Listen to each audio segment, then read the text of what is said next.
get started. Dear Heavenly Father, we do want to come before you and just thank you that you are a good Father to us and that you have a perfect plan in all that you're allowing into our lives right now. And we do look to you for the wisdom and the strength we need. I pray for Ezekiel as he had a lot of projects and things to work on. Pray that you would give him strength for this day, that he would be able to be alert and attentive and learn what he needs to from his classes. And I pray for Aya as she has been struggling with her back pains, and just pray that you would continue to help her, give her strength, and I pray that you would relieve those pain. And I do think of her situation with her computer, that she might be able to recover some of the lost files that were lost, and that she would be able to keep up on the assignments that she needs to. And Lord, I do want to bring before you my Aunt Kathy and just pray that you would work in her life right now, that you would use these things to draw her to you, and that you would allow her to be able to get the treatments that she needs, that she would be able to fight this cancer, and that you would use it to bring her to salvation. And Lord, we pray for your wisdom right now as we have class, that you would just give wisdom as we look at the different arrangements, and we look forward to also analyzing some different pieces during class. And we just look to you for the strength and the wisdom. In Jesus' name,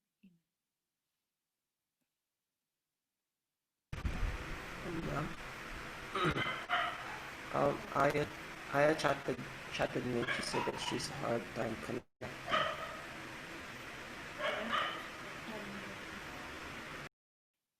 So, I'm not sure.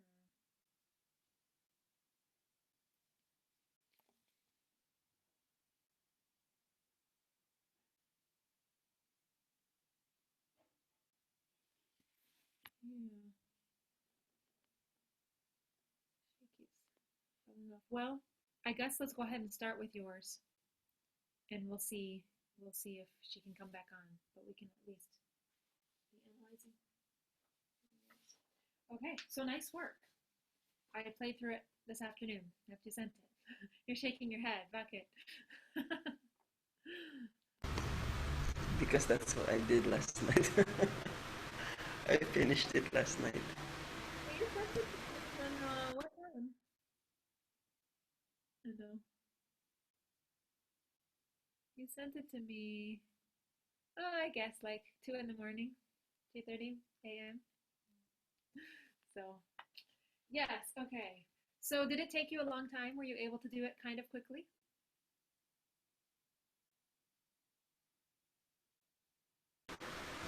Um, I I changed my accompaniment pattern twice, and How then did how the introduction I changed it twice. good? Well, let's see. I need to let me share your music. Let me get your music out here so I can share it.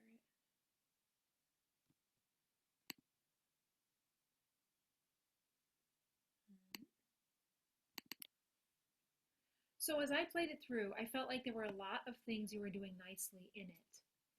Um, and there were a few things that were tripping you up. But I think there were more just things to be aware of overall. So let me think if I can just give an overall comment.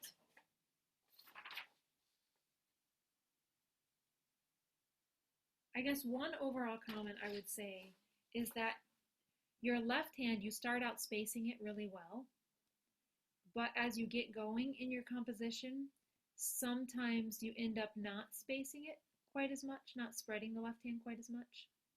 You did again here, but then like some of the places were not spread. And it is a little higher, but I feel like we would like the result better probably if you kept all of these a little bit more spread out, possibly a little bit lower ability to skip the fifth instead of jumping right up.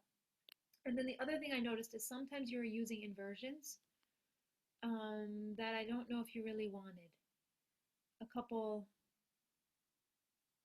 trying to think, a couple 6/4 chords, or yeah, second inversion chords that I was like, I'm not sure if you're really thinking that. So chord progressions for the most part were correct.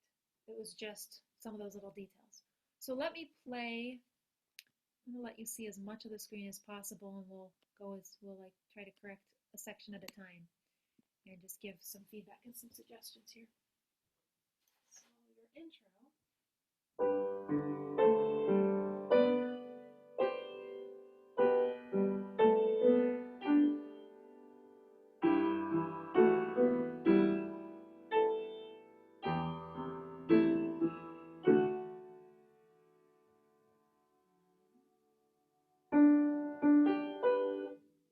So we get the melody there.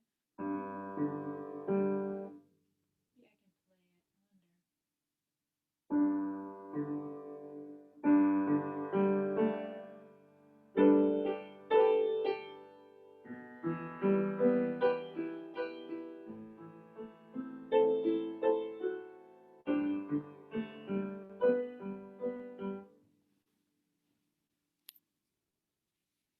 Okay, I was just texting.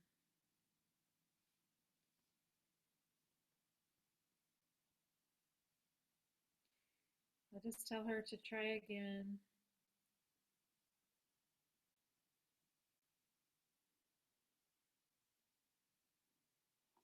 See if she can try again. Or I wonder if I can video call her.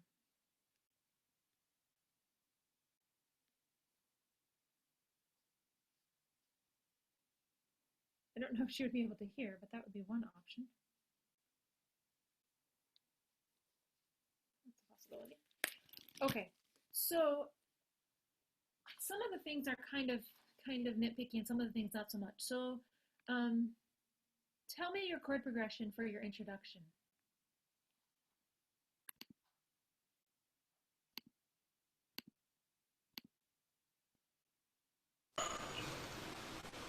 I basically it's one, then a six.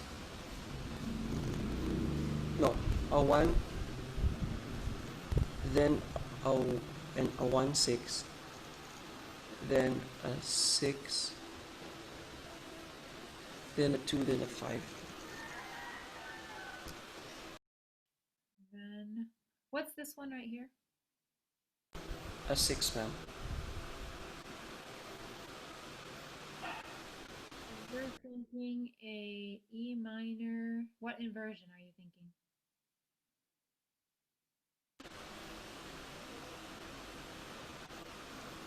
I forgot. I don't have a copy in front of me because that I wasn't able to print yet a copy. The church office is not yet open. Okay. So you're thinking some sort of 6. It looks like it's maybe in first inversion.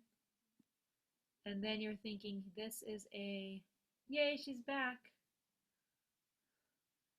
This is, we ended a 5, and before the 5, you're feeling like it's some sort of a, what is this one?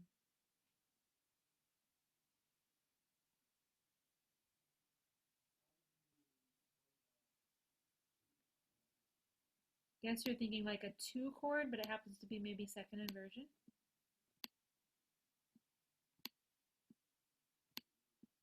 Okay. Okay, so let's just start with the chord progression here.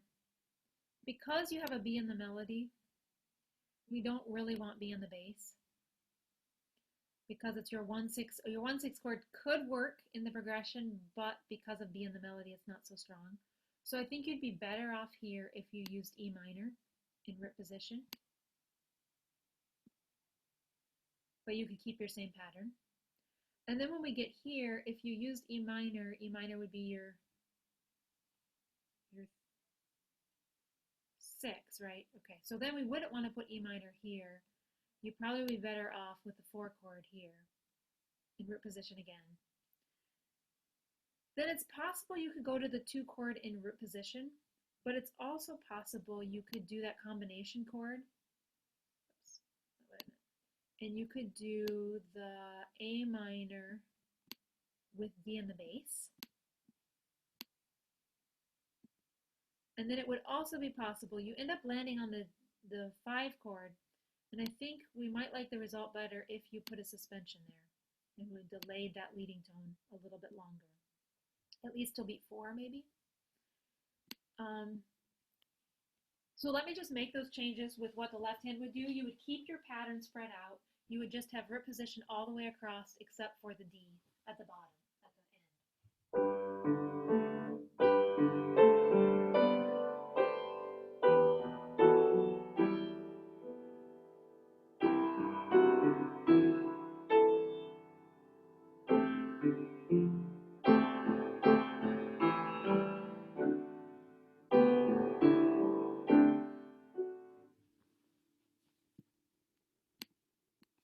I didn't play that ending exactly what I was thinking, but I was thinking keeping your melody there. Da-dum. And then maybe go back up to the G and then resolve to the F sharp so we have a suspension in the melody there.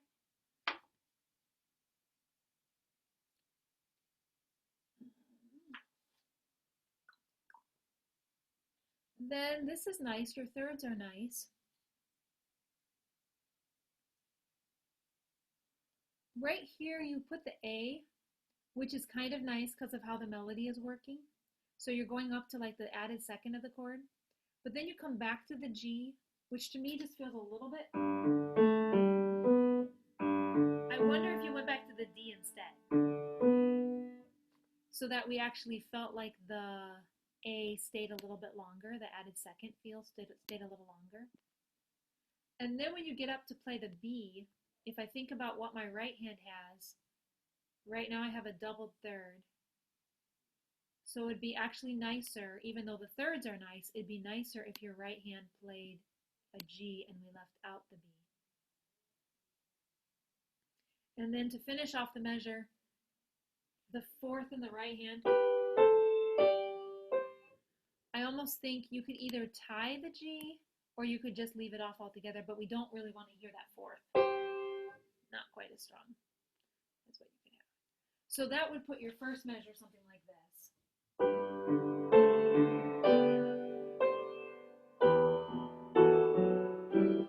Then if we switch this to E minor, you could keep your third pattern going here because we have all thirds. And you just switch your left hand pattern to E minor. Then it's when you switch to C,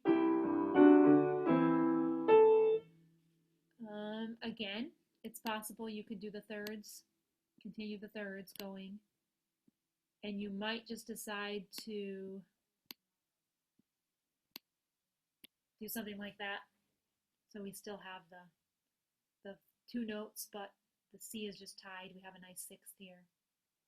And then if this becomes that A minor chord with D in the bass, then it'd be nice if we had the C happening here.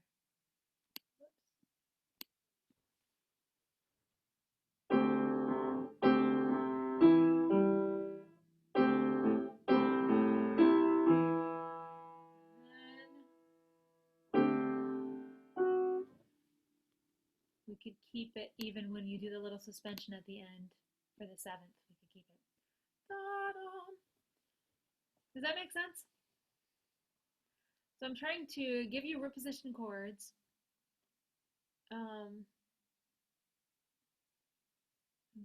Then, because this is an F sharp, we can't really leave it hanging.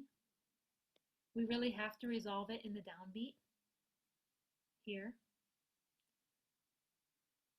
So you can keep your pattern, but just put maybe a half note, something like that, for your first downbeat. And then you don't have to continue that. You could, but you don't have to. You can do the rest after that, but at least finishes off what's happening here.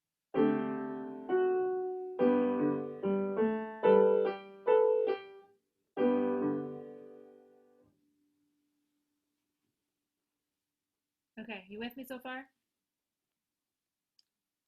Then I'm thinking if you have this pattern, I almost wish you could put this pattern right in measure 1. So we have this nice little pattern. You could actually do that here. Something like.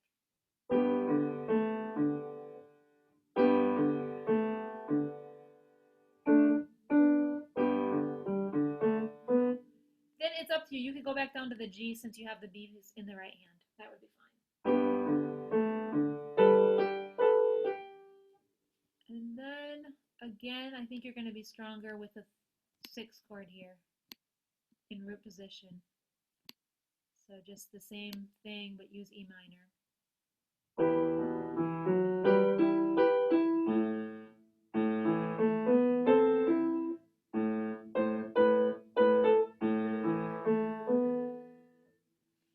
And then right on this downbeat, actually, let me back up for a second. You use the added 2nd in the right hand. So if you wanted to, you could keep the pattern going with the E minor chord, and do an added 2nd. Even with the A minor chord. Although actually, you're not on A minor, are you? You're on A minor, and then you switch to a D chord right here, it looks like. So when you switch to the D chord, make sure to give us a bass note. Because right now, we think you're just keeping the same chord. You're going up, you keep the same chord. We feel like you're keeping the same chord. But if you give us a lower bass note, maybe a 7th, D to C, then we'll know for sure you're on the 5 chord now.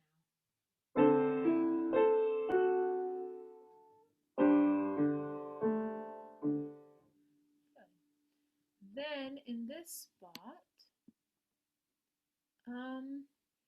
be careful about doubling the resolution tone.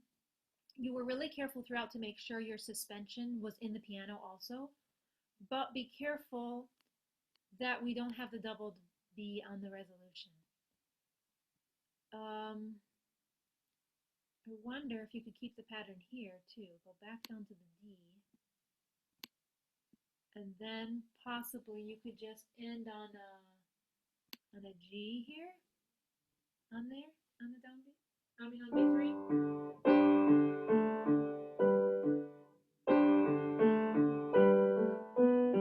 You could keep some motion going if you wanted to, but at least if the G and the B line up together on beat 3, that will give us a nice sound, a nice third.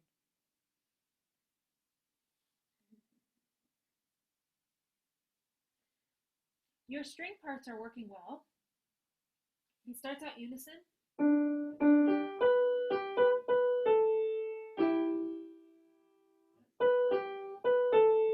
And then he splits at a really good place. It feels very natural.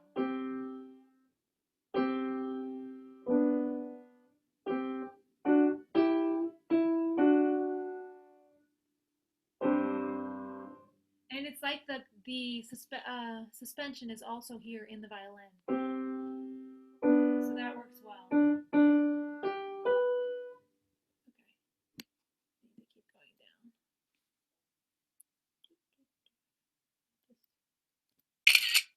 Picture. I'm going to put you so I can get a picture of everything. Okay.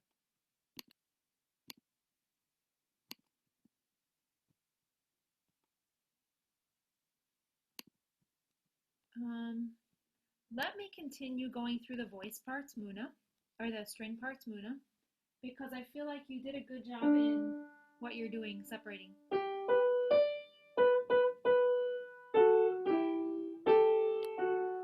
only one for me is I wish you could split earlier in this section because you're up on the B's and then you jump down. And I feel like maybe you could split even as early as this D. You could let the lower part have a different melody there, or a different tone. It could possibly be on the G, or you could wait and split it here. You could do G's here. That way when you got to this one, we'd be more ready for the F sharp. We wouldn't have to leap to it. So puede G, you wouldn't have to, but it's possible. Just make a really smooth line if you did something like that. Then here, I would just say try to spread this out more.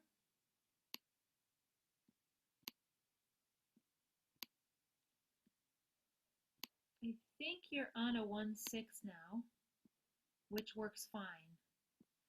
But if you could spread it a little bit. Since your right hand doesn't play at all, it can easily skip the D. And then the right hand can come in. So it can go up one note higher and it won't be a problem. And then this one, it looks like you're on the 6th chord again. Just put it in root position.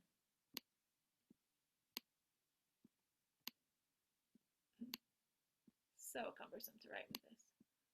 Okay, root position. And then this one, you bring in an A minor and then you bring in the A major. But I almost think it would be nice if you went ahead and just brought in the A major right away.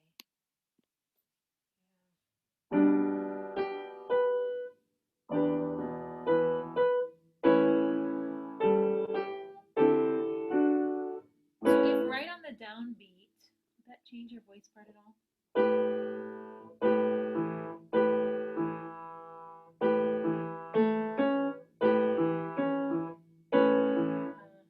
I almost want to have that C sharp right away though, do we?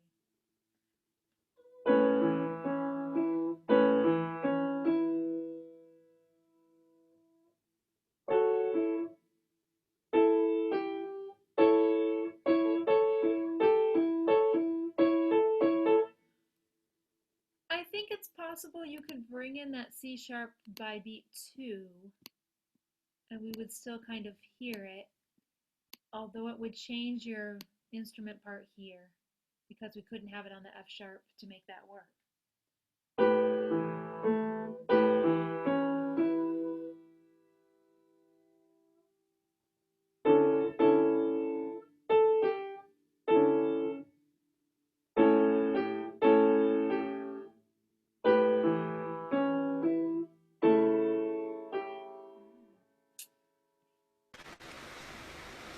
Won't there be a lot of clashes, ma'am? Because the C sharp would be like clashy with the B on the violin part. Though, so it would be like that. It'd be actually a minor 7th apart. So I feel like this is what it would sound like. I'll just try to put.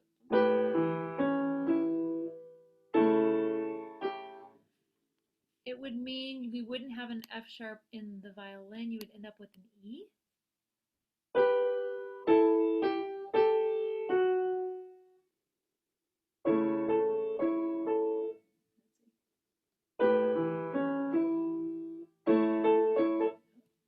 And let's get rid of my suggestion here because I wasn't thinking about you already have C sharp in the right hand. So we won't do that. Just keep what you have. Just try that and see. It's not wrong to do A minor to A major, but I feel like it's kind of nice to get the brighter sound a little bit earlier in the measure. And then here, I don't know, I probably don't walk down in the bass here since the next note isn't B. I think on your next page it's maybe a G. If it was a B, you could walk down, but if it's not a B, maybe it's better not to. Questions? Questions at all? You can try this measure if you really prefer it with the A minor first. You can go back, but just try it. Actually, the C natural to the B is a half step. So the C sharp is a whole step. So maybe it's less of a clash. I don't know.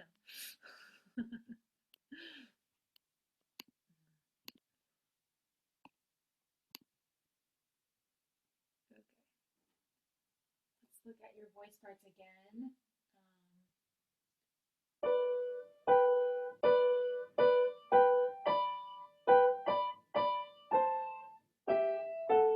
Lots of nice 6th.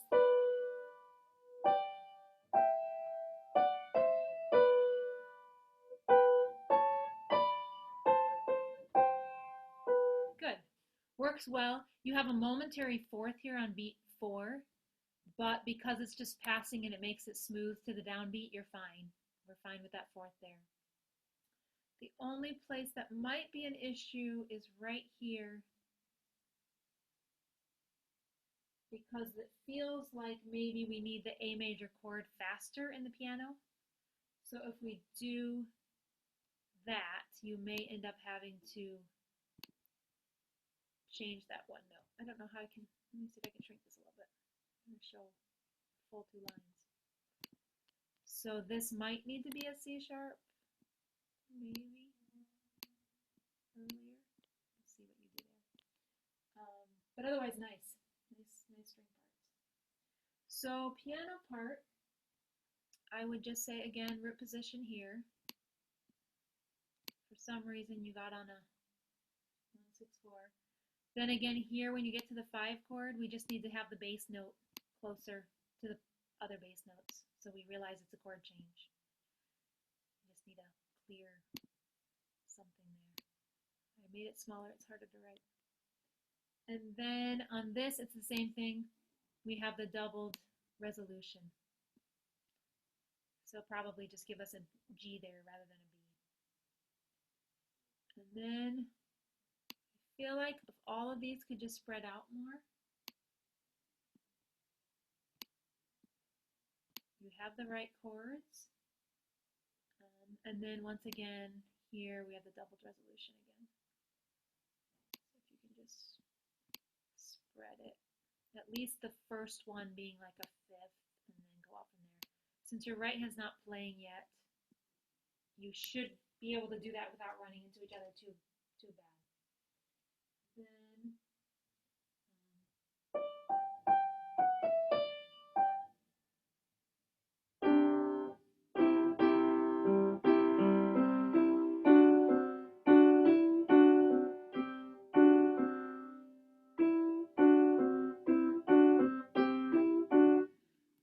and I think my only comment on this one is maybe the C is going to work better than the E there.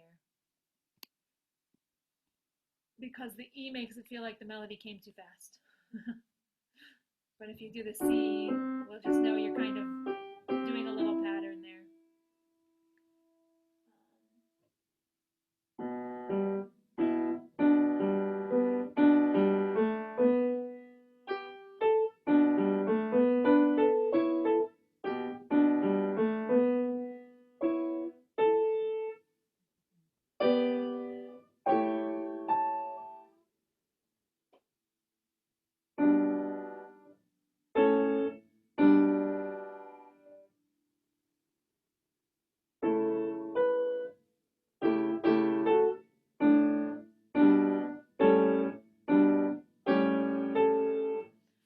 Experiment with this spot too, but I'm feeling like if you bring in the C sharp earlier, at least on beat 2, we're getting to the A major chord, which feels stronger than waiting to beat 4. Okay, good. It's really only a couple problems that keep creeping up. So your overall, you have a good start on it. And let's see about this part. Nope, guess I can't see all that. So your chorus now, you start this little counter melody, but actually in the lower voice. So it's kind of like a fancy under part. I was noticing you almost could put the lower voice, you almost could swap it and put the voice lower if you wanted for part of it so that the melody, the counter melody would stand out more, but it works either way.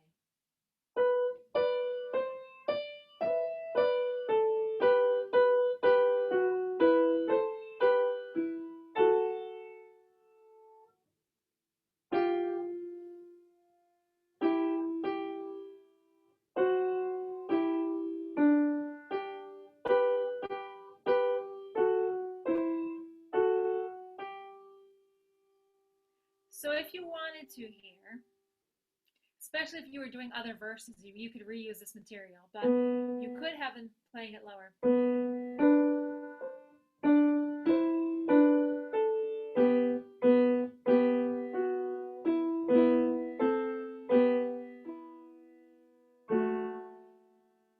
You couldn't keep it going because it would get too low, but you could do it for a phrase.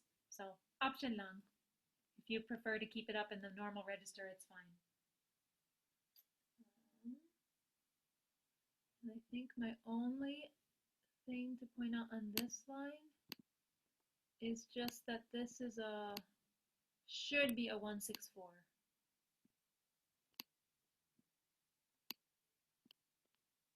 And I think you got on the 5 too early and then put the 5 here.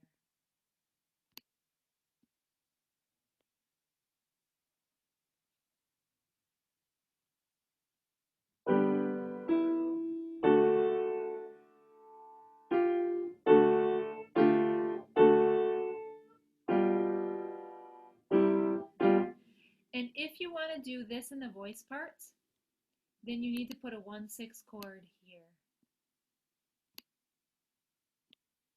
Because what you're really doing by putting that F natural is you're making this a 5/7/4. You're adding the 7th to the 1 chord. And then that will help you lead to where you're going to the 4 chord next.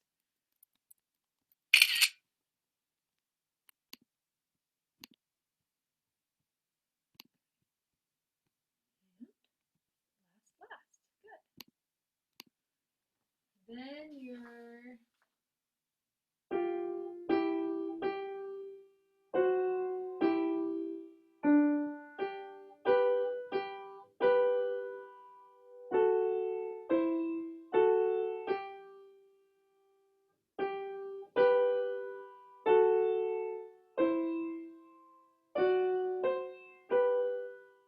so nice voice, nice string parts all the way through.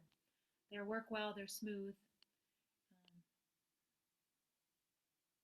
So here,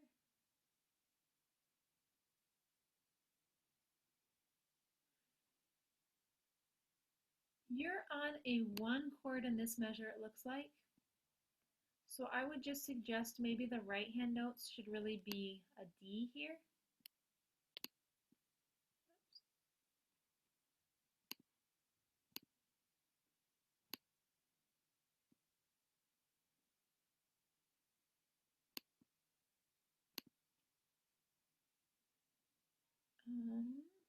And then again, make sure it's a clear 5 chord here that we have the bass note when we need it.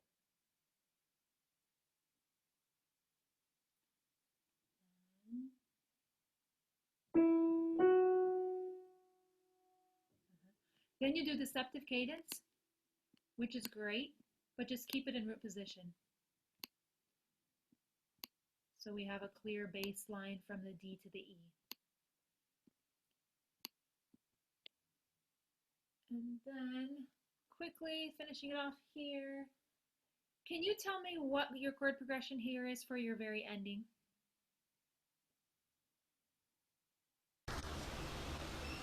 Could you put the higher, ma'am? I can't see the bass part.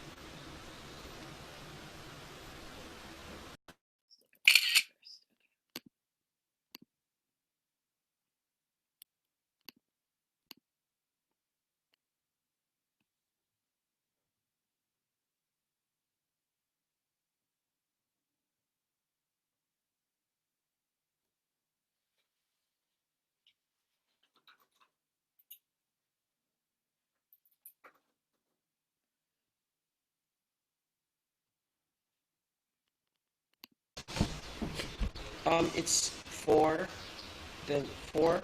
It's the the chord changes every half note, ma'am. So 4 to see 4, no 4. Is it 4? No, wait.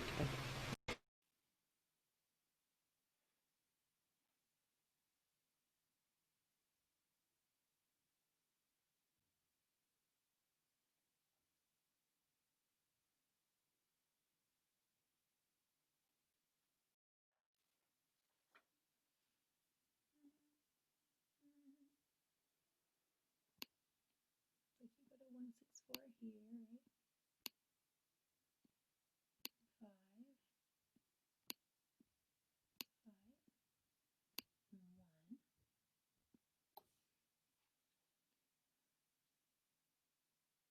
So the very first one is, it is a 4 chord, but it's like a 4/6/4, right?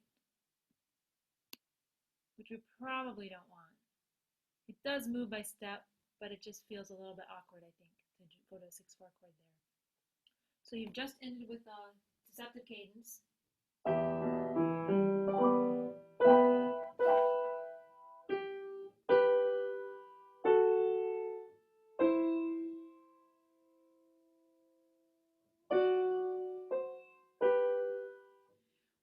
What's challenging is what your instrument parts are working really well, but we want to make sure they fit the chords.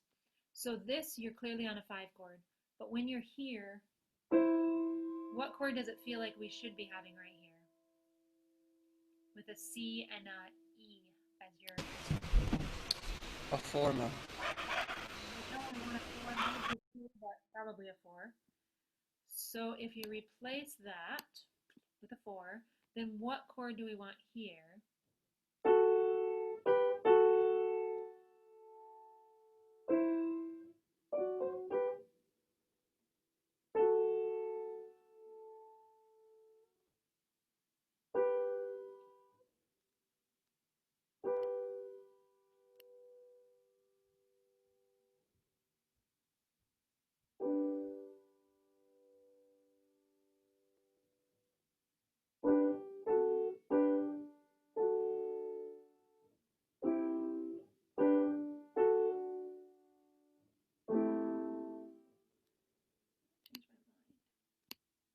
What is outlining? What are the instrument parts outlining here? What chord is it asking us for?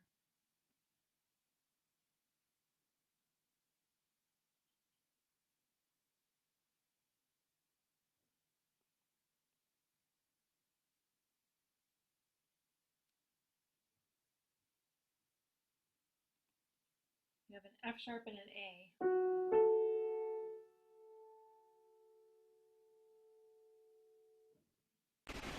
It's asking for 5. And the first part is a B and a G, so what's that asking for? A 1. So we probably want a 1/6/4 because we want something that sounds like dominant harmony. So, and then the 5 would work better going to a 2 than to a 4. So you probably would have something like that as your chord progression. And that would fit the instrument parts better. So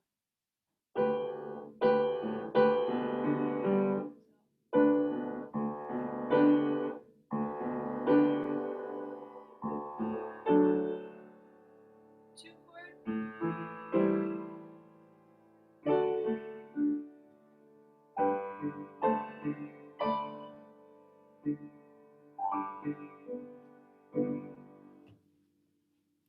I'm almost thinking you might get a stronger sound if you put these on the main beats instead of on the offbeat. Because we'll fill that chord out a little bit easier.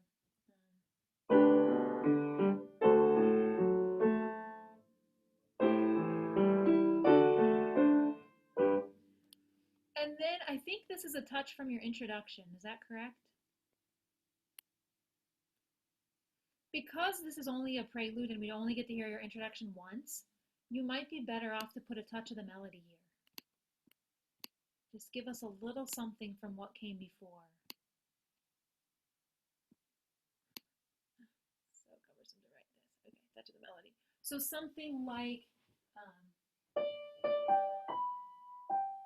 if you're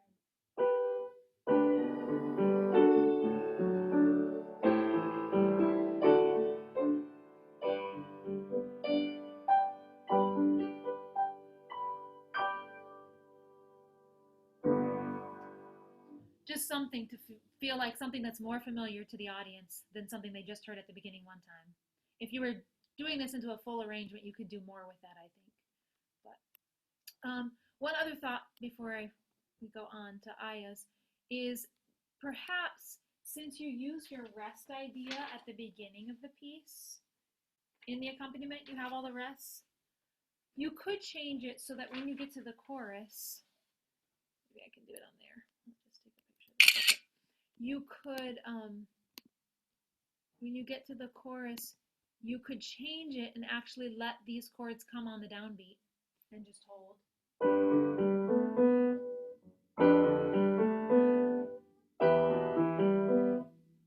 instead of delaying it. It's up to you. But I feel like especially when we get here, it feels just a little awkward to let them not be on the main beats.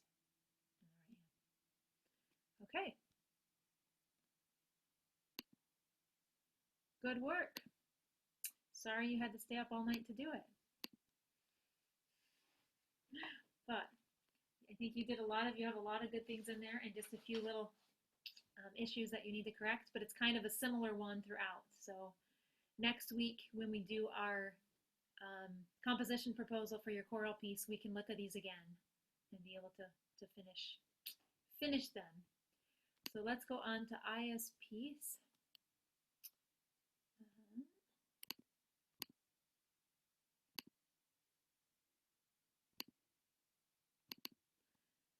And Aya, you started over again last night. Is that what happened?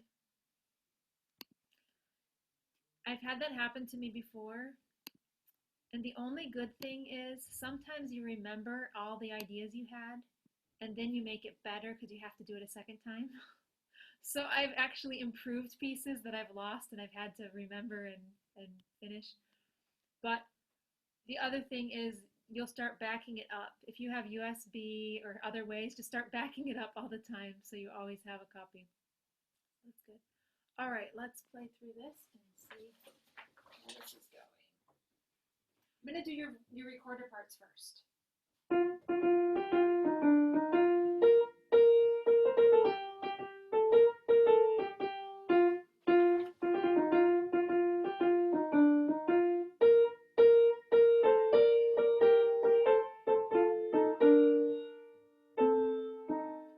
Good. Halfway there. And the only thing, depending on your recorder players and depending on the tempo you're going to take, they may or may not be able to do these 16th notes. Do you think your recorder players are advanced enough to do them? Yes po. You think they can do fast like that? Opo.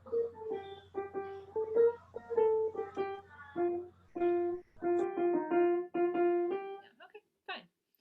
Then that will be fun. You give them both one without having to do all of them.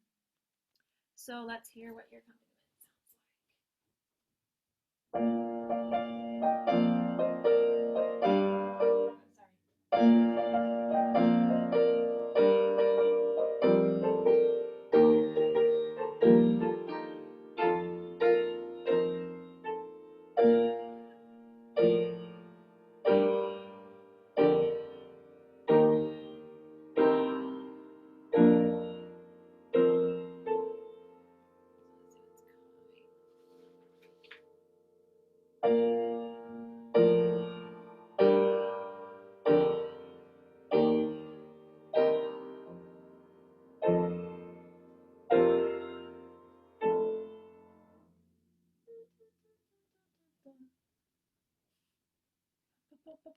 What chord, right here at the end, what chord are you thinking? You have a B and a B flat in the instrumental parts. It's like 5 suspension.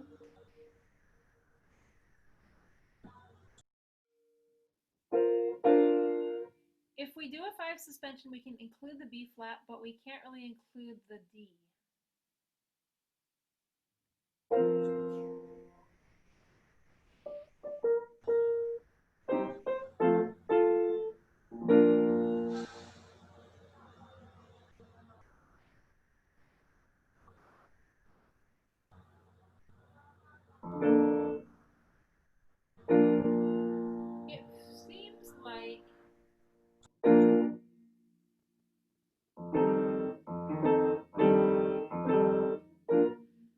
It seems like if you wanted to put a 5 here for some forward motion, you could include it on beat 3.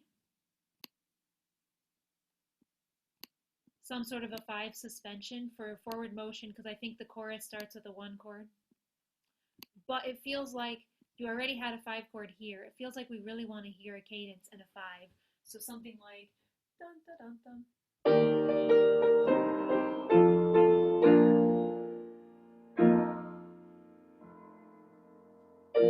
So if you put it on beat 3, maybe it will still give you the feel you're after without doing it all the way. Okay. Then let's go back to the beginning. I like your intro. You use a nice little motive from the melody.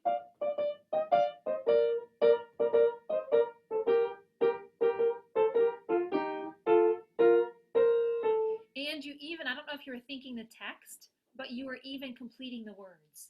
Sometimes pianists or arrangers will take a phrase of the melody and it won't make sense. Like if you're thinking the words. Standing on the prom. You could have done that.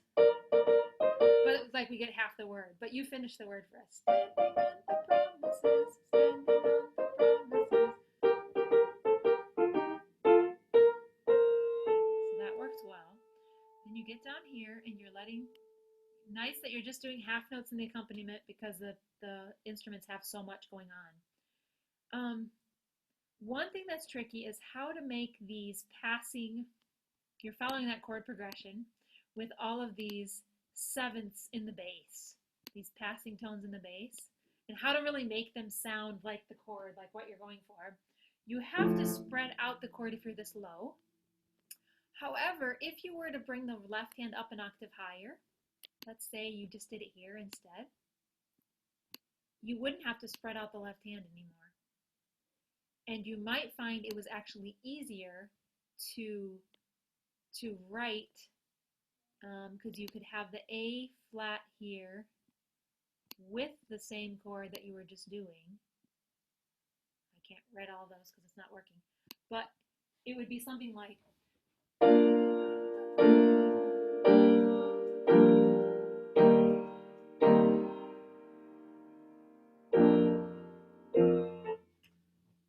so my left hand would go from a 3-note chord to a 4-note chord. I'll try to put it in here. This isn't quite right, but you'll get the idea. So it's B flat chord and then B flat chord with A in the bass. And then G minor chord, now G minor chord with F in the bass. 4 notes.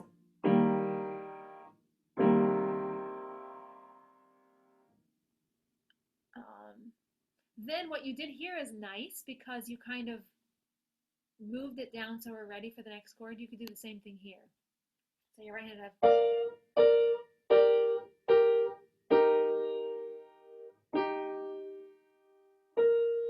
However you want to do it. How does it work here?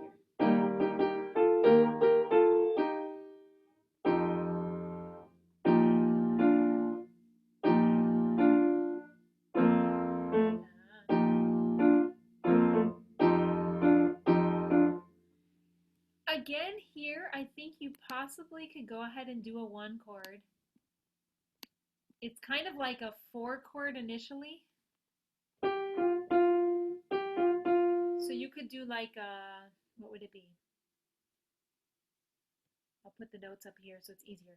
Be like E flat over B flat for beat 1.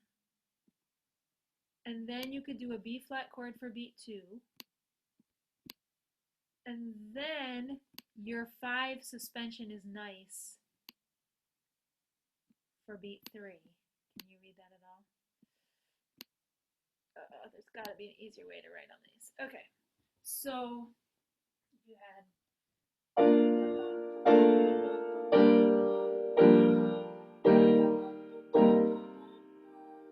That's something E flat over B flat.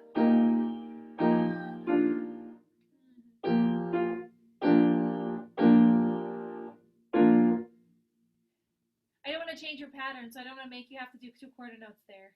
I don't know, that's what I was first thinking, but I like your pattern of half notes.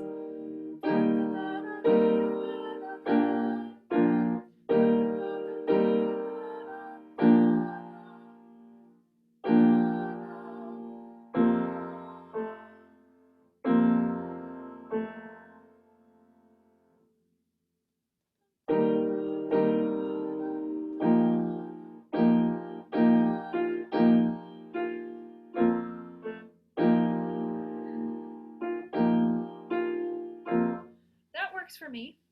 You could do the E flat over B flat only, hold it for a half note, and then go to your F suspension. I think that would work. Then if you went with this idea where you brought the whole left hand up, you might consider doing that for this opening as well, and keeping the left hand similar.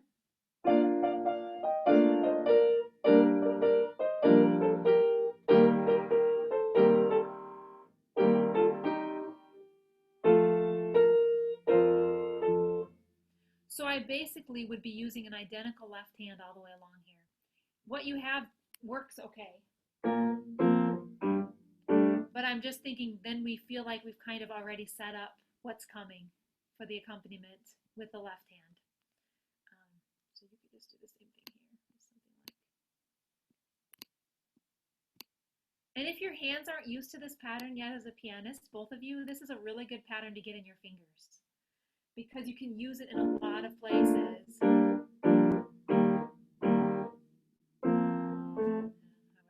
that just works really well.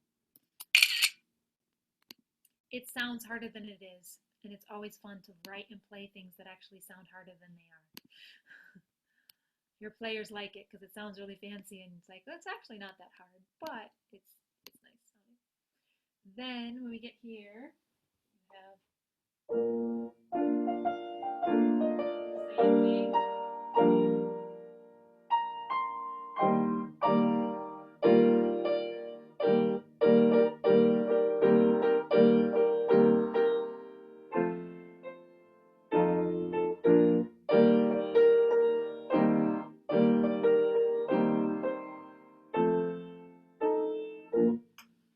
So I think you could do the exact same thing if you wanted to, and keep that pattern going.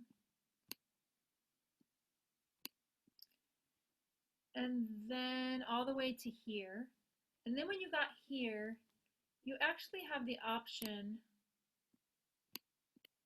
which would give us a more final sounding cadence. You would have the option of putting your C minor on beat 2, and then putting your F chords here, and let your F chord hold for 2 counts, because it matches your instrumental parts a little bit better. So you would have something like, I'll start at the beginning of the line.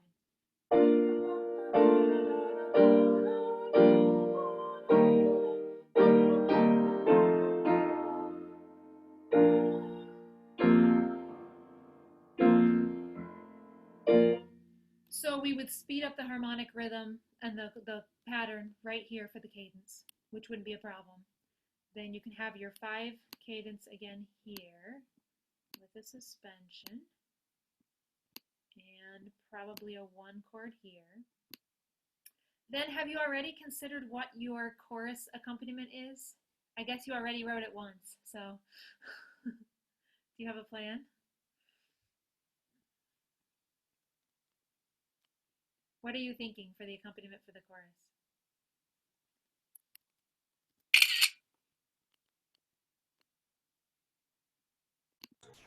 It's like ano po,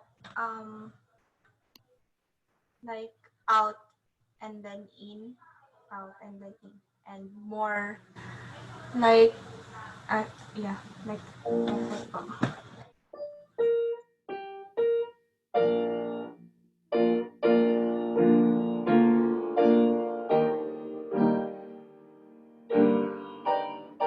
Something like that.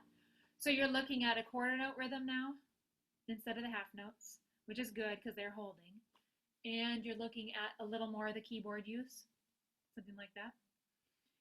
So if you do that,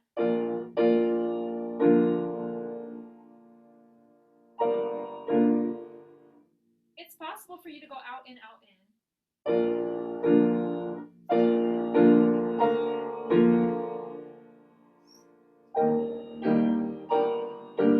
Possible.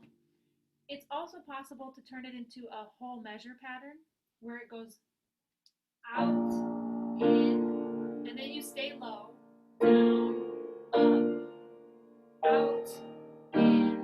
You can't really see my hands, can you? So out, in, down, up, out, in, down, up, out, And that makes a nice pattern to give you more of a four note, 4 beats pattern rather than repeating every 2 beats. Good. Nice. And then you're ending. So you're getting there too. Any questions? No. To your choral pieces, even though you're still finishing your instrumentals, the focus really of the rest of the semester will be your choral pieces. And in your critique assignment for next week, on the critique slip, there's a copy of this, which is actually just a copy from Intro to Arranging, or Intro to Composition. So we'll change it a little bit for you. Your requirements will be slightly different. So since you've both already written choral pieces before, I would like you to write the full SATB choral piece this semester, rather than a 2-part. And you don't have to make it incredibly difficult just because it's SATB. It can still be on the simple side. Think of your own church choir, the people in your church who might be able to use it. And I'll let you read this over. A lot of this you've already done. We've talked about before, how to work out your compositional proposal, how to kind of view how your piece is going to be set up. Will it be AAB? So verse 1 and 2 are similar, and then maybe you have a key change and it gets more triumphant on the last verse.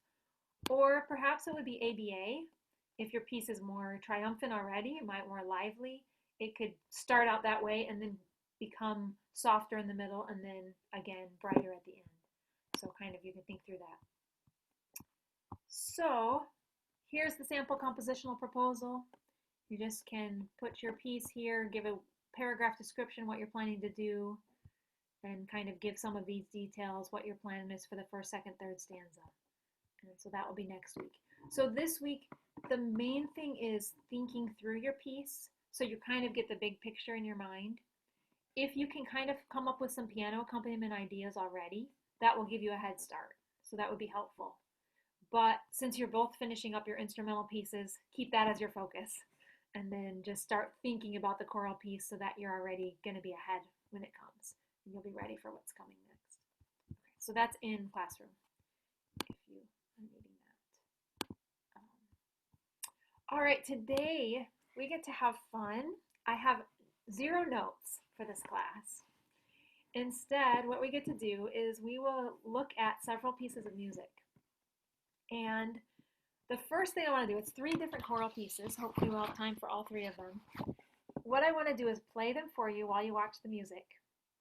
And the first thing I want you to notice, in fact, if you have a blank piece of paper or something you can write on in front of you just to remember what you hear, I want you to take note of the voice parts and what happens in the voice parts. Because all of these are SATB pieces.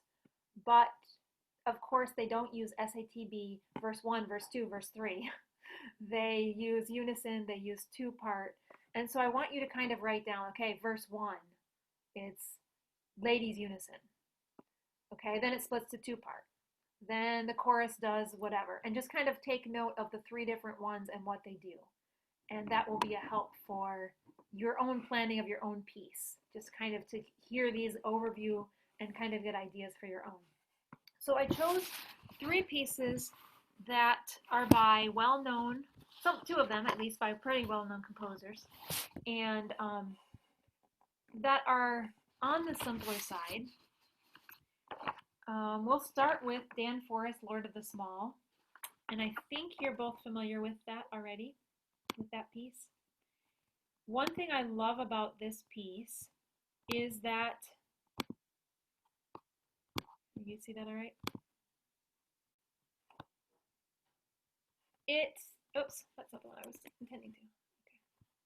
Okay, find Dr. Forrest. There it is. Okay, Lord of the Small. The thing that's nice about this is Dan Forrest is very well known, but this is a very simple piece in comparison to some of his others. Oops. Don't really want that. Let's see. Okay. So And this is right off the Beck and Horse site, which is one thing that's nice for you to realize is you can actually go on their site and see. Not always do they show you the whole all the music to the end, but in this case they do. They have a preview copy, but still as a composer you can use it to analyze, which is super helpful. Don't print it and give it to your choir, but you can use it for your own study, your own enjoyment. So one thing about this piece of Dr. Forrest is I would say I've heard a phrase, I've heard a quote that is simplicity is hard. And I think this is one of those pieces where it's simple, but it's beautiful. And it probably was harder to write than some other things that were more flashy because he was trying to keep it simple and yet he was trying to keep it beautiful at the same time. So let me play this one for you. Hopefully you can hear all right.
Good.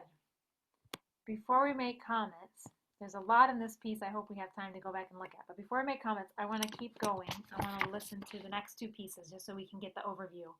And if you have written down what's happened in this one, then let's go on and see what's happening in the next one. So the next one is, there is a fountain. And this was written by actually a classmate of mine when I was in grad school. And I'm not sure if you've heard it or not, if you have heard this one.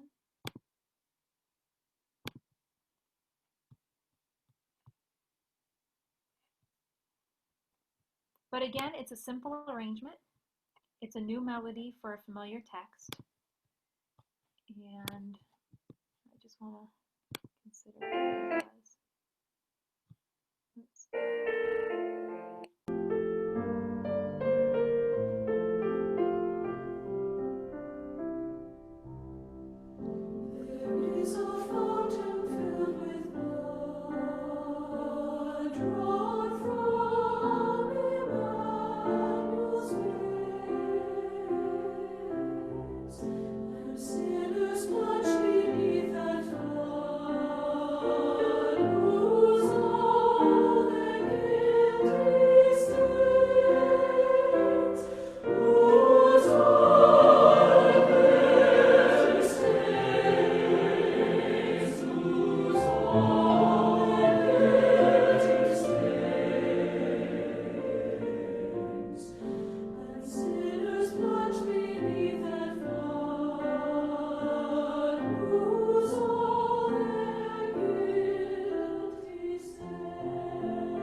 One last.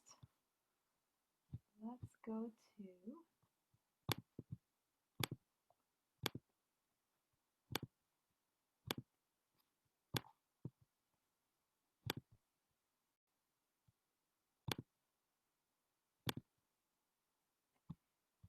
okay.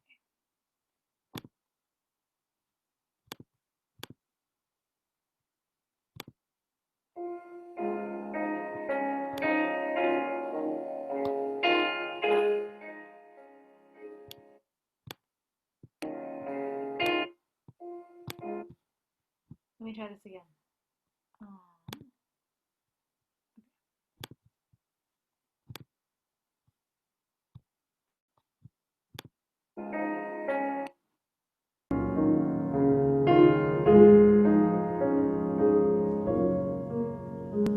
My song is not unknown, my Savior's love to me, love to the lovers shown that they might love me. Oh, who am I that for my sake my Lord should take frail flesh and die?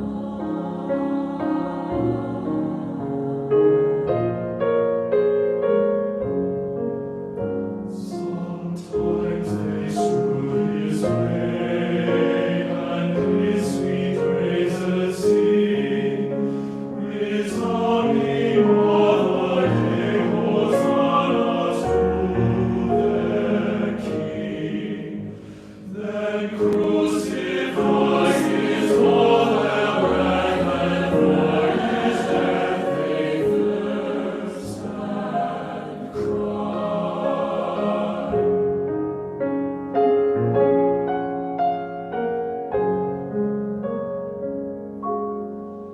Why, what hath my Lord done? To cause this raging storm, to be the blind their sight? What injury Geneva was the Lord Most High so cruelly dies?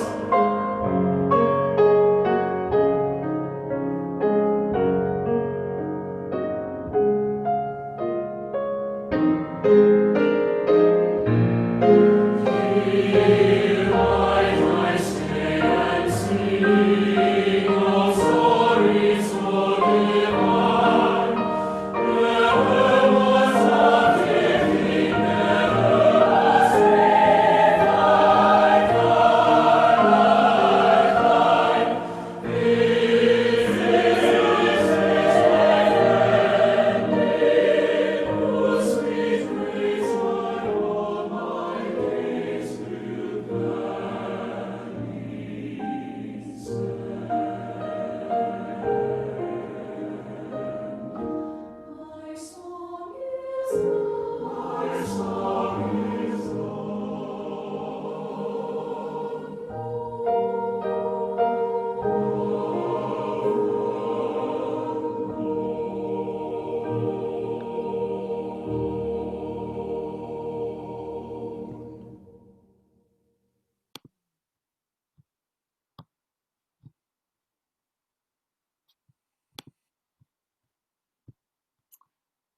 All right.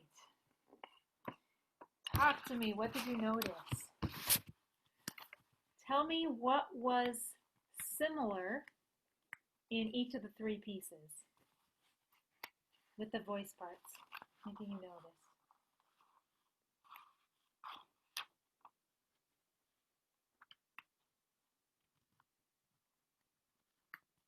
How did the Lord of the Small start for verse 1?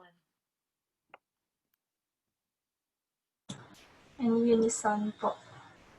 In the whole choir unison or Just the ladies. ladies unison? How did There the Fountain start, verse 1?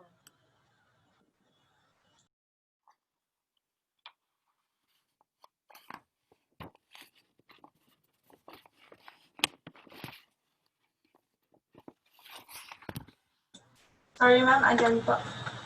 Where there is a fountain, how did that start for verse 1?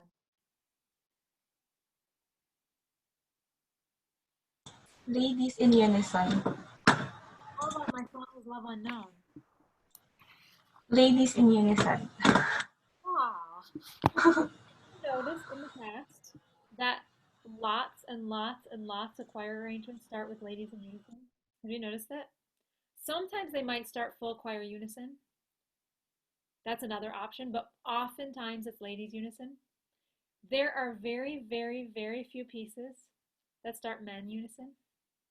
There are the few, but it's not common. It's like what works really well is to start with ladies unison or full choir unison. And on certain pieces, maybe you can get away with men, but somehow it just doesn't work as well. But then what did you notice? So ladies, it was pretty much ladies unison two part. Kind of they would go back and forth between the unison, the two part back to unison. On the chorus of There is a Fountain, actually, let me ask you this way first. When did the first time in Lord of the Small, when is the first time he used four parts?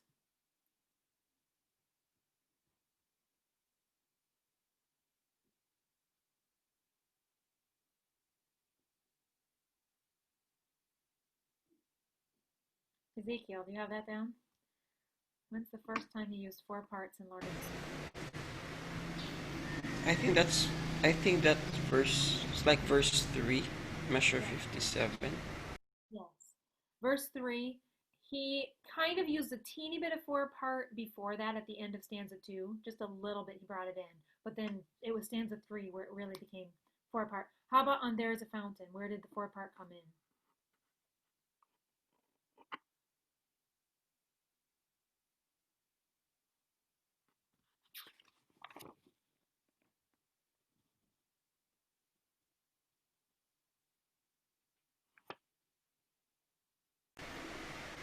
Towards the end of the first verse, there's already four part. Yeah, it's kind of like the chorus. It doesn't have a true chorus on There's a Fountain, but it's kind of the chorus part. So every time in the chorus part, he went to something four parts. But pretty much the verses, you're not having that as much. And then on My Song is Love Unknown, where do we have four parts?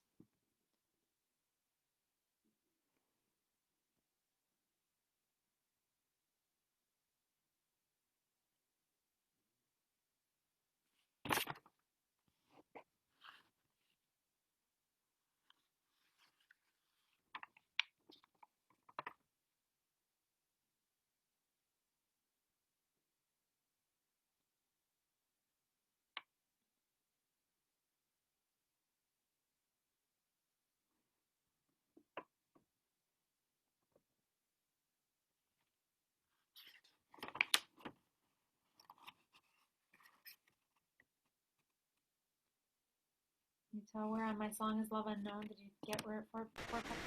It's like towards the end of the second verse. I was thinking it was only three parts at that point. Maybe by the end of the third verse is where she brought in the fourth part, the fourth voice. She did do some splitting and some textural counterpoint, but I think that it's only two parts until we get to the end of the third stanza, and then by stanza 4, she brings in a lot of four part. Does that surprise you a little bit? That it's an SAT piece and we're not seeing four part until like more than halfway through the piece? Is that different than what you're expecting? So pretty much in an SAT B piece, less than half of your piece is four part. Maybe less than 30% of your piece is four part. But you have a lot of unison. You have a lot of two part. You might have some three part, but it's the four part is reserved. So when we're thinking of writing a choral piece, I don't want you to think in terms of, oh, this is SATB, it's going to be full of it. You know, if your choir is not ready for a lot, you can actually write a beautiful SAT piece with just teeny bits of it here and there. It doesn't even have to be full stanzas or full choruses. It can just be little bits throughout. And it's kind of neat to see how these published pieces are using it that way. Then notice about the men. When do the men sing in unison?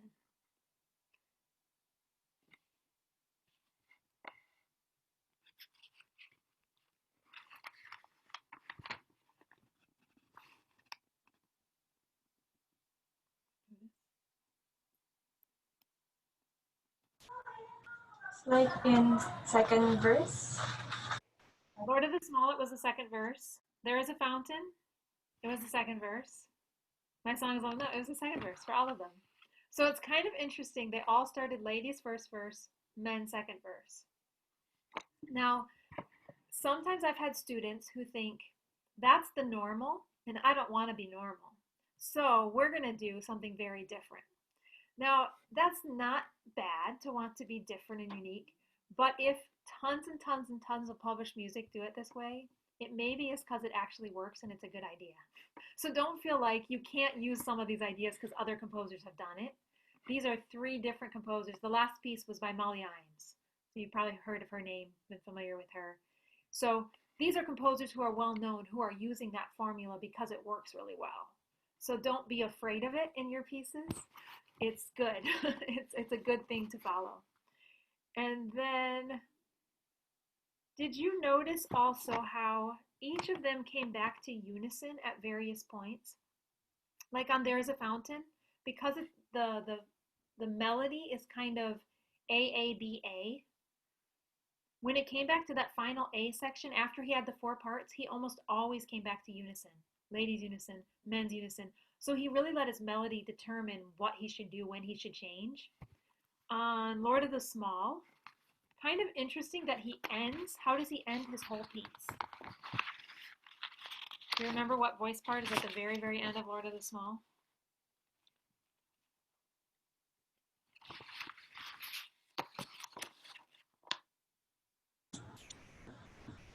I'm not sure po, but pero is it the ladies lang po Ladies yung unison. nag-end?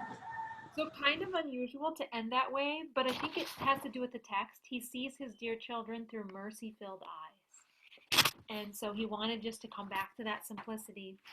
And then did you notice a lot of textual counterpoint going on? Where the ladies are singing a text and the men are echoing it, or vice versa. You're having this echoing going on. That's also something that can be really beautiful and very simply done. It can be done with 2 parts, it can be done with 3 parts, can be done with 4 parts, more challenging. Okay, so with the time we have left, I'm going to go back to, I don't know which one to look at more closely because they're all so good. Let's see, we probably can only do one of them. So, you're probably most familiar of those pieces with Lord of the Small, is that correct? Is that the one you guys have you both sung that piece before, Lord of the Small? You haven't, Ezekiel hasn't, okay. Well, this is a piece worth knowing, so let's go back to this one. They're all good. They've all got good stuff in it. Let's go back to this one. Okay, let's go back through and let's notice the textual counterpoint that's going on when he has it. He does a lot of text painting in this piece. So here we have just some very simple 2-part textual counterpoint. We have like a counter melody happening in the soprano part. And I want you to just analyze with me what intervals is he using to make his counter melody work.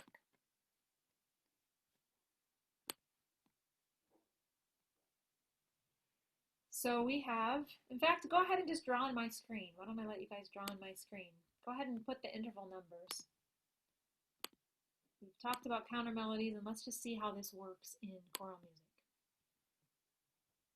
So let's see, wait, let me move it up so you can see more of it. Let me shrink it a little bit. And I'll give Aya, why don't you do measures 34 and 35, just the ladies and the men, and put the intervals in. And Ezekiel, why don't you do measures 36 and 37, these two here, and just put the intervals in. So you can kind of see what intervals he's thinking when he gets to his 2-part textual counterpoint.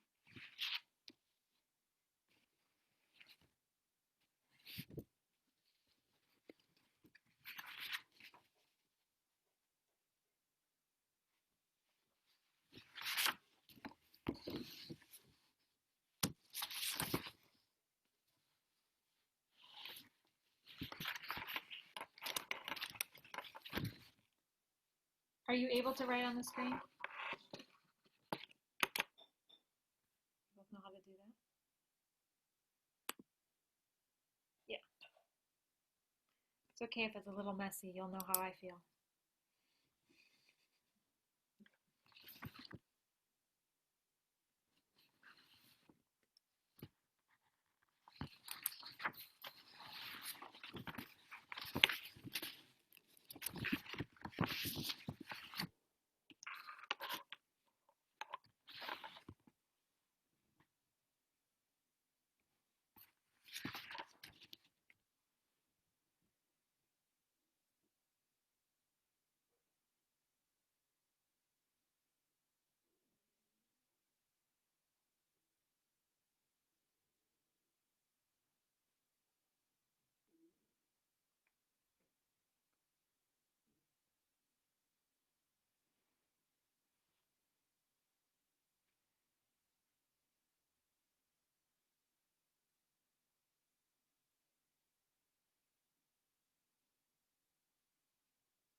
Aya, go ahead and give us right there on the downbeat. There you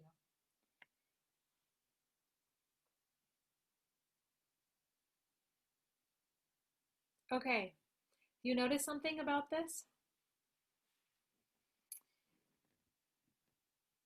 So he starts with a fifth, which in strict counterpoint, maybe that wouldn't be the best thing to start with, although you can end on the octave.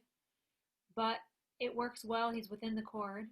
We have 4 as a passing tone, which works well. So 3, unison, ending on a unison or an octave is good. He has a moving tone, so we get to a 7th, but then he ends on a 3.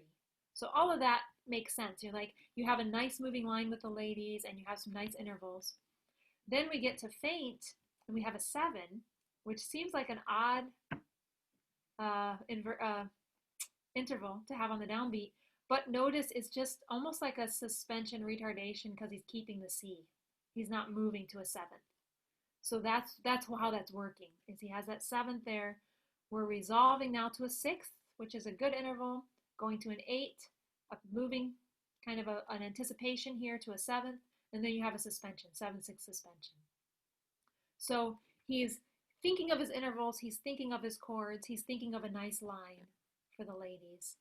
And he's making sure his text makes sense. Praise to the Lord. And the ladies go, praise to the Lord. You don't want to have a text that accidentally accents the wrong thing. You wouldn't want to have it be praise to the Lord, and he goes 1, 2, praise to the Lord, and accents 2 on the downbeat. So you still have to be conscious of your accents even when you're shifting the textual counterpoint. All right, let's keep going. You can go ahead and delete those because I don't know. Maybe I can do it online. I'm not sure. Yeah.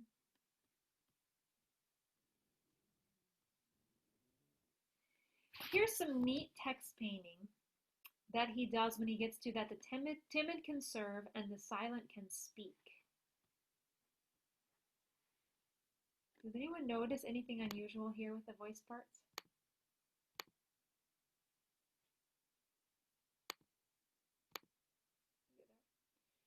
Notice anything unusual here? He has unison that the timid can serve, and he breaks to 4 part silent. How is that portraying silent? How is he painting that text right there?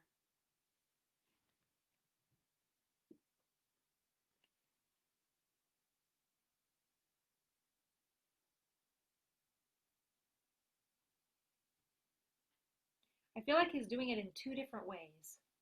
One has to do with the accompaniment. What does he do in the accompaniment there?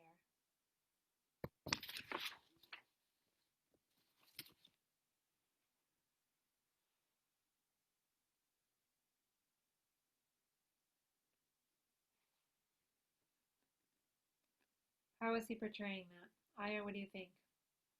How is he painting that word silent?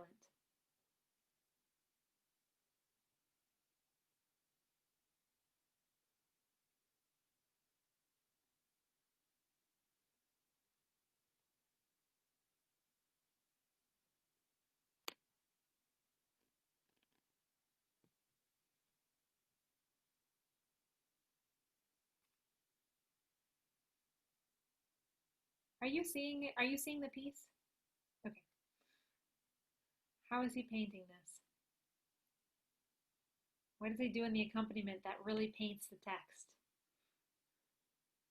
There's no piano part. Okay, the piano drops. That's silent, right? Then what does he do in the voice part that actually helps paint the text too?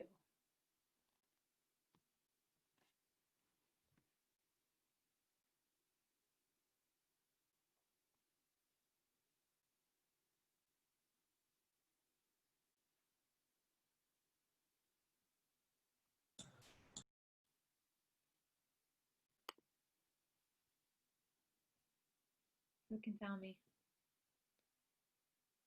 He has a part writing error if we were going to be strict.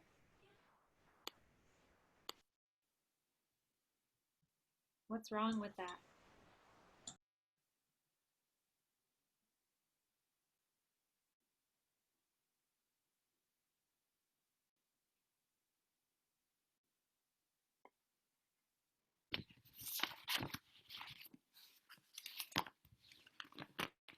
I'm going to move to the piano while you think here so I can hold you. What do you think, Aya? From beat 1 to beat 2 po. I think it's parallel octave, right? And then he made it the second beat longer, like he extends to the next measure. And what's missing in the second beat? There's no third. There's no third. He broke a rule. We have the third on the downbeat. He's basically letting the soprano, alto, and the tenor bass duplicate, which that's a legal part writing. I don't know if I've told you this before, but you need to know this. It's legal to have your sopranos and your tenors double and your altos and your basses double for a time for a phrase. So it's like two part, but you're just separating it between the men and the ladies. So that's a legal, not really considered parallel octaves. But he gives us a missing third, I think to kind of give that hollow sound. It just is very hollow, even though it's not silent. They didn't stop singing. It kind of paints the text there. Then when he brings the piano part in, what chord does the piano have?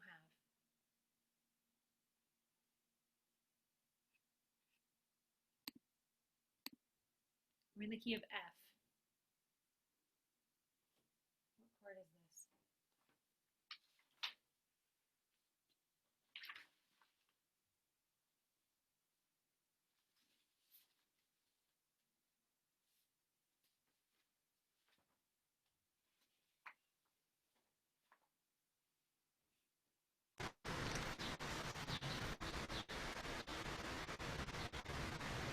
What is this? It's a flat 7. That surprises us. And it's kind of the surprise that the silent are about to speak. You weren't expecting it. That the silent, and then we have this flat 7 chord.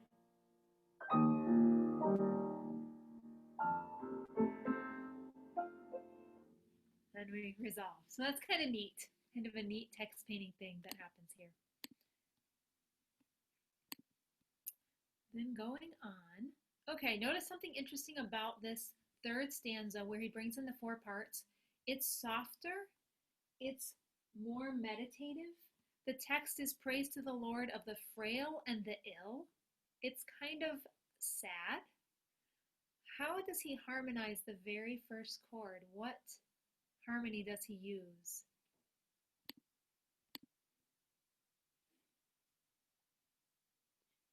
We're expecting a 1 chord, but he doesn't give it to us.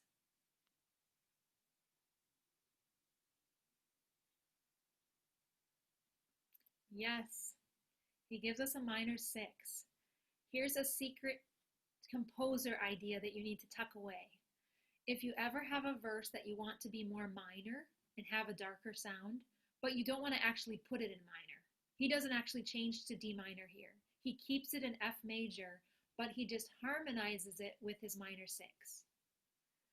So if you're in the key of F, it's almost like he went to D minor, but he doesn't start with D as his tonic. He doesn't start. now we have a minor. Praise to the Lord. He starts with the same melody, but he harmonizes it with a D. So it has a darker sound. So that's kind of a neat thing. He does that a couple times actually in this piece. Whoops. Let's see, is there anything else I can point out in the next 20 seconds?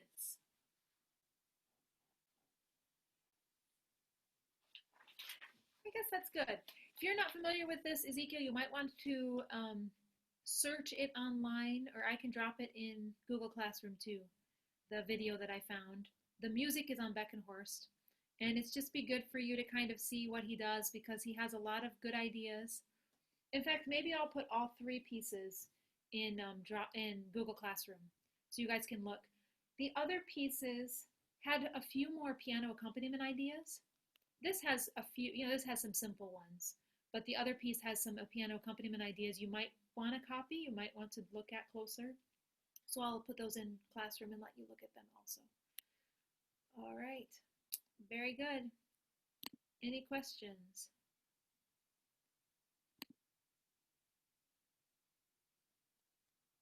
All right, well, thank you for your good work. I trust that you have a good day, get some naps somewhere along the way, and able to do everything. Thank you po.